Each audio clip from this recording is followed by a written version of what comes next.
is there, right?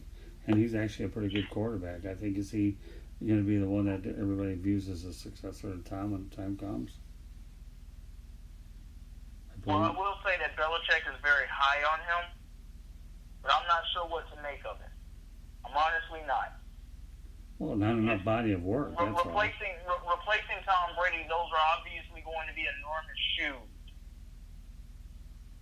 But I can't even sit here and tell you that I believe that Jarrett Stidham is even close to what Jacoby Brissett was as of yet. And definitely not what Jimmy Garoppolo was. Right. Now, I believe that he'll continue to grow and he'll continue to get better because, I mean, this is the type of system that this is. And I'm not saying that Tom Brady's a system quarterback. I'm not saying that at all. Right. But, you know, Jarrett Stidham, he will, I believe that he'll continue to grow, he'll continue to progress, he'll continue to get better.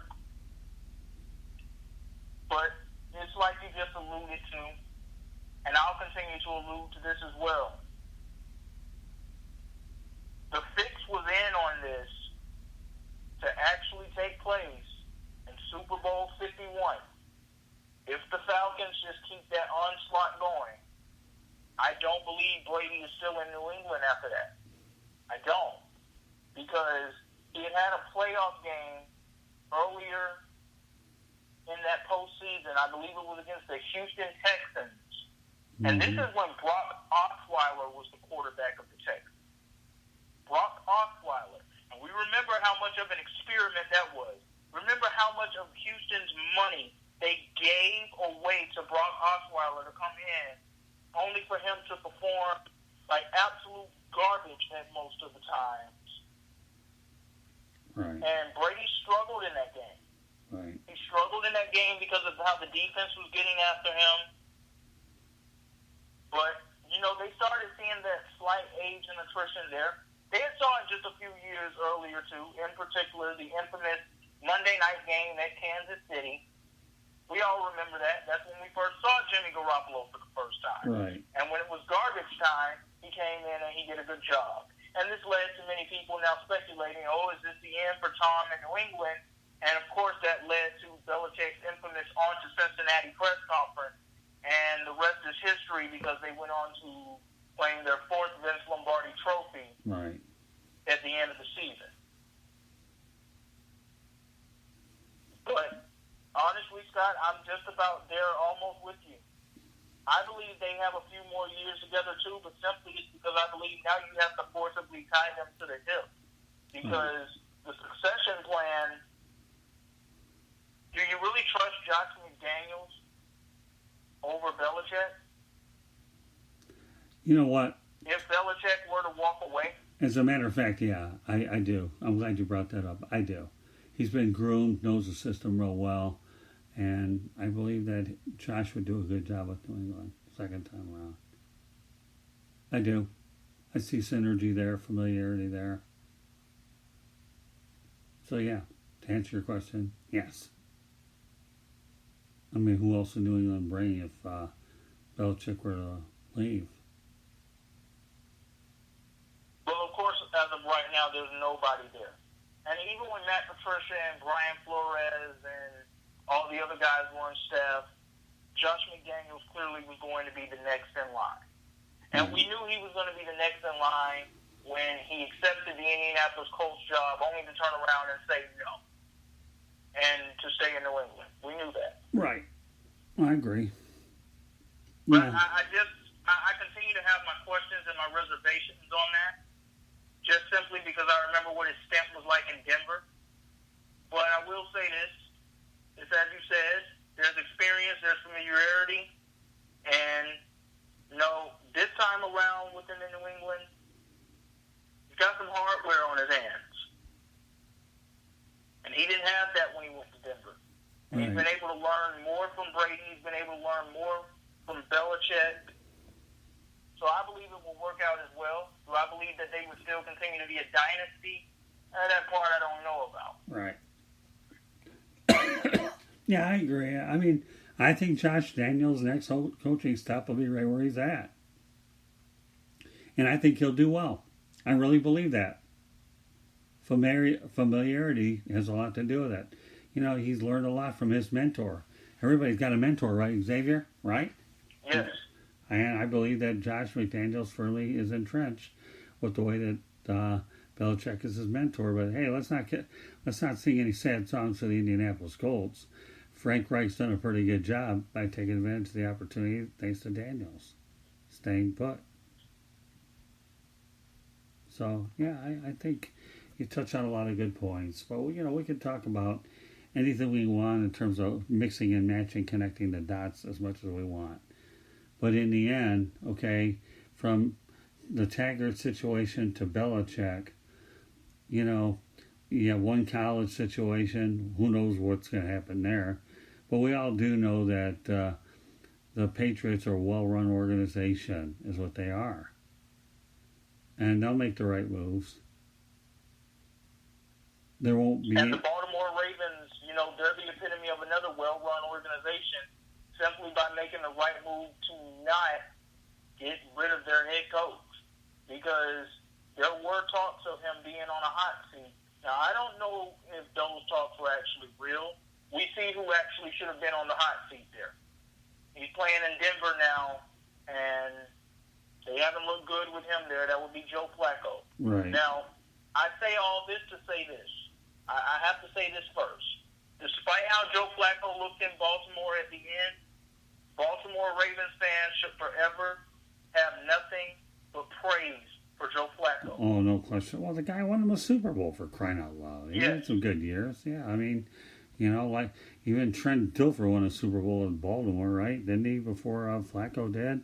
So, yeah, you know, you got two quarterbacks that are totally different, won Super Bowls. So, but, yeah, I agree with you 100%. Joe Flacco got moved because, number one, signed a large contract, wasn't living up to the contract, and then a guy by the name of Lamar Jackson slid down in the first round into their hands, and you have to take an athletic kid like him, and now that represented their future. And it's not only that, Scott. Look at how Baltimore actually drafted in that draft around Lamar Jackson, too. They didn't only draft him. They drafted another offensive lineman, and they drafted 2 tight ends. Right. Well, Baltimore drafts well because of a guy by the name of Ozzie Newsome. I mean, really? Ozzie's, to me, one of those kind of guys that knows what he's doing. How many great picks has he had through the years? You tell me. There's too many to count. Honestly, there really Ray is. Lewis, Terrell Suggs. And don't forget his first overall pick, Jonathan Ogden. Right, oh yeah. Yeah, he's a heck of a player too. Heck of a player. So Ozzie Newsome is the reason that they have 2 championships. I mean, Art Modell took the team there, but Steve Bisciotti, I think he's the owner, done a good job with that franchise too.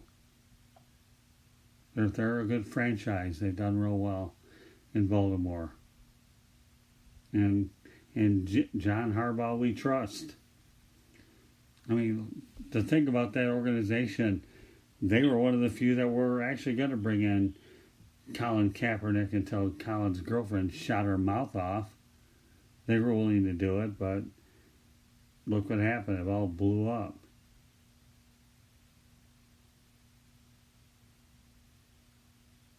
So, go figure. And ironically enough, they end up going to get a quarterback that has the exact same skill set as Colin Kaepernick. So in the end, you can say that all of this actually worked out for them. Yeah, well, things have a tendency to work out for organizations that I view as class. Baltimore Ravens are an excellent organization. What else can I tell you? But you could be looking at a preview of the AFC Championship game from last night. I really believe that. But the game could be played in Foxborough. Do you have a much different result? Very much so. You could. You have the game film. It's not like an exhibition game where you're only going to show out a little bit of your hand, right? You've seen a lot, so, it depends on a lot of situations. At least New England has a bye week, right, Xavier? So that they can try to mentally heal from what happened to them on the big stage last night. And as we know, Belichick believes in no days off, so I have no doubt that they will do so. I have no doubt in that at all. I am not worried about the Patriots going through a late season slump because of what happened last night. I'm not worried about them going through a slump because Brady does look like he's getting older. No, I believe that with Isaiah Wynn coming back, and if he can finally stay healthy, it could really work wonders for what it's going to do for the offensive line. And it can't be dismissed that N'Keal Harry has been activated off of the injured reserve list, but he did not play last night. And, Scott, you also look at the synergy now that's being built between Brady and Mohamed Sanu. Right. How must Mohamed Sanu feel to actually be in a situation where he's actually getting the football? Because that wasn't happening in Atlanta. Good point. Definitely a steal at the trade deadline. And the sport, in my opinion, doesn't get an awful lot of credit for what they do at the trade deadline. They really don't, And but indeed, that's the case. You nailed it. You really do. So, Mohamed Sanu's a good receiver. A question for you, Yari. Do you think Josh Gordon landing in Seattle is a good situation for him? What'd you say? I'm going to have to watch that play out. Okay. And the reason I say that is because, yes, we understand that, the Seahawks for the past few years, well, not even just for the past few years, for the better part of this century, they've been a pretty well-run organization going back to the Mike Holmgren tenure. Right. So they've been a pretty well-run organization. But we know the type of culture in the locker room that Pete Carroll runs, and we know what he will allow. He will allow guys to be themselves to a certain degree. Right. In New England, you have to be very well buttoned up. So, the one thing I'm going to be watching out for is, has the person and the character of Josh Gordon really changed, or was that just an act for New England? And I feel like that's a very legitimate question for us to ask. Right. Because he's had so many slip-ups to where it's like, if it doesn't work out here, you have to think that potentially that's probably his last chance in the league. And then again, maybe I'm wrong here. As long as he does something that's not Antonio Brown-esque, maybe he will have a home in the league. But, Scott, I will tell you a place that I thought that would have been a better destination for him. Where? I thought he should have ended up with the New Orleans Saints. I really did. Because I feel like he would have been a nice complimentary number 2 receiver to Michael Thomas because, Ted Ginn Jr., he's been one of the fastest guys in the league since he came in, but he's getting older now. And he's not as fast as he once was.